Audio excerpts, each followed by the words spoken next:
In Congress, July 4, 1776, the unanimous declaration of the 13 United States of America.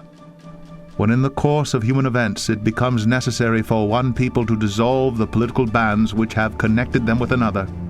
and to assume among the powers of the earth the separate and equal station to which the laws of nature and of nature's God entitle them, a decent respect to the opinions of mankind requires that they should declare the causes which impel them to the separation. We hold these truths to be self-evident, that all men are created equal, that they are endowed by their Creator with certain unalienable rights, that among these are life, liberty,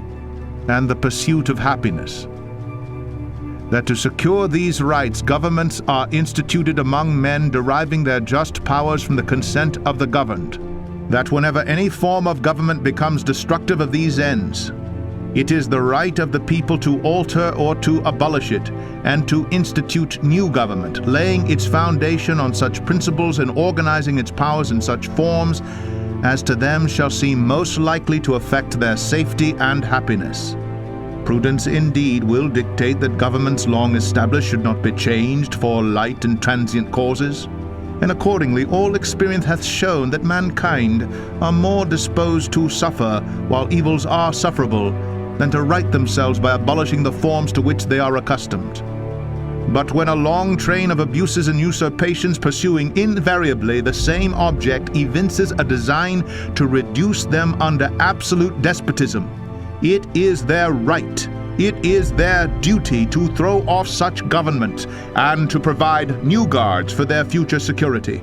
Such has been the patient sufferance of these colonies, and such is now the necessity which constrains them to alter their former systems of government.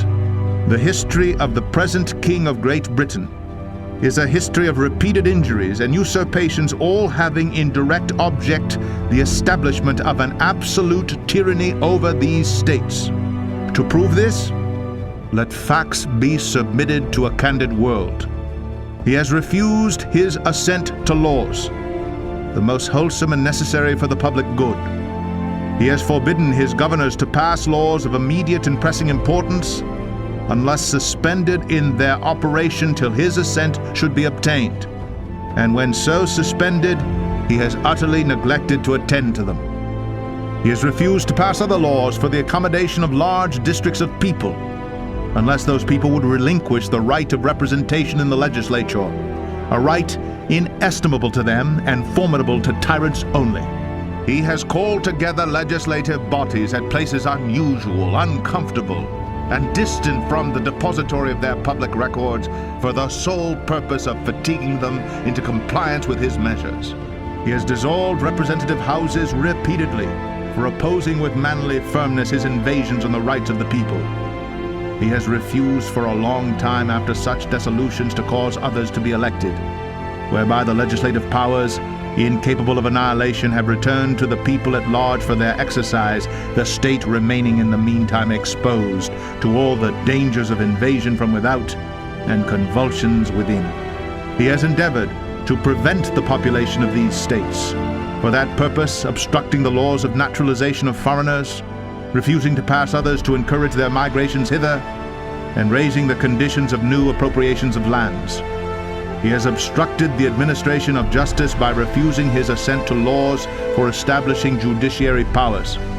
He has made judges dependent on his will alone for the tenure of their offices and the amount and payment of their salaries. He has erected a multitude of new offices and sent hither swarms of officers to harass our people and eat out their substance. He has kept among us in times of peace standing armies without the consent of our legislatures. He has affected to render the military independent of and superior to the civil power. He has combined with others to subject us to a jurisdiction foreign to our Constitution and unacknowledged by our laws, giving his assent to their acts of pretended legislation, for quartering large bodies of armed troops among us, for protecting them by a mock trial from punishment for any murders which they should commit on the inhabitants of these states, for cutting off our trade with all parts of the world, for imposing taxes on us without our consent, for depriving us in many cases of the benefits of trial by jury, for transporting us beyond seas to be tried for pretended offenses, for abolishing the free system of English laws in a neighboring province, establishing therein an arbitrary government, and enlarging its boundaries so as to render it at once an example and fit instrument for introducing the same absolute rule into these colonies, for taking away our charters, abolishing our most valuable laws, and altering fundamentally the forms of our governments, for suspending our own legislators and declaring themselves invested with power to legislate for us in all cases whatsoever.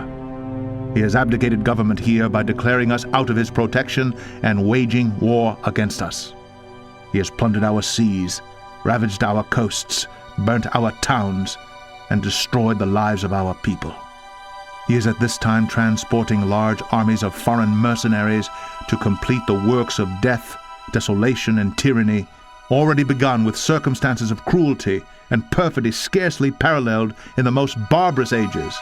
and totally unworthy the head of a civilized nation. He has constrained our fellow citizens taken captive on the high seas to bear arms against their country, to become the executioners of their friends and brethren, or to fall themselves by their hands. He has excited domestic insurrections among us, and has endeavored to bring on the inhabitants of our frontiers, the merciless Indian savages whose known rule of warfare is an undistinguished destruction of all ages, sexes, and conditions. In every stage of these oppressions, we have petitioned for redress in the most humble terms. Our repeated petitions have been answered only by repeated injury. A prince, whose character is thus marked by every act which may define a tyrant, is unfit to be the ruler of a free people. Nor have we been wanting in attention to our British brethren. We have warned them from time to time of attempts by their legislature to extend an unwarrantable jurisdiction over us. We have reminded them of the circumstances of our emigration and settlement here. We have appealed to their native justice and magnanimity, and we have conjured them by the ties of our common kindred to disavow these usurpations, which would inevitably interrupt our connections and correspondence. They too have been deaf to the voice of justice and of consanguinity. We must, therefore, acquiesce in the necessity which denounces our separation and hold them, as we hold the rest of mankind, enemies in war, in peace friends. We, therefore, the representatives of the United States of America, in General Congress, assembled, appealing to the Supreme Judge of the world for the rectitude of our intentions, do, in the name and by the authority of the good people of these colonies, solemnly publish and declare that these united colonies are and of right ought to be free and independent states, that they are absolved from all allegiance to the British Crown, and that all political connection between them and the state of Great Britain is and ought to be totally dissolved, and that as free and independent states they have full power to levy war, conclude peace, contract alliances, establish commerce, and to do all other acts and things which independent states may of right do. And for the support of this declaration, with a firm reliance on the protection of divine providence,